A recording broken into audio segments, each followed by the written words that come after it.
Hai semuanya, hari ini kita menuju Kuala Lege, Perlak, Aceh Timur. Lanjutkan menonton videonya ya. Jangan lupa like, komen, dan subscribe.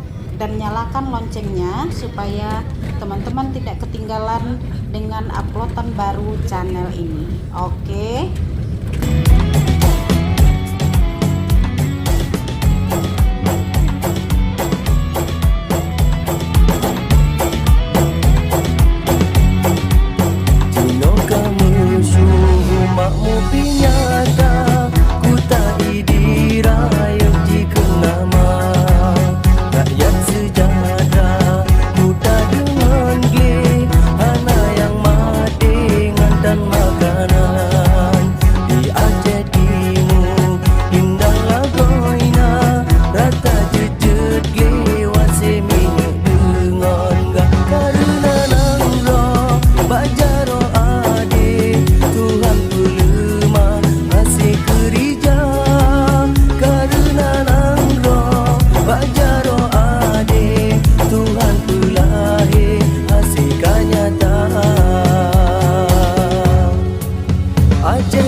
Akhirnya nyampe juga kita di Kuala Lege, Perlak, Aceh Timur.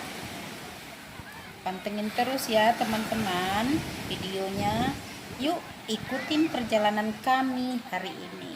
Di Aceh Timur, indah lagoina, rata jejut lewat semini dengan gak karena nangro, bajaro ade, Tuhan kulema, masih kerja, karena nangro, bajaro ade, Tuhan kulahe, masih kenyataan. Aceh Timur beres dari kerajaan Said Maulana Sultan Abdul Aziz Shah Uros Selasa Baksa Muharram Pedang Jalidra Ibnu Battuta Uros Selasa Baksa Muharram Pedang Jalidra Ibnu Battuta.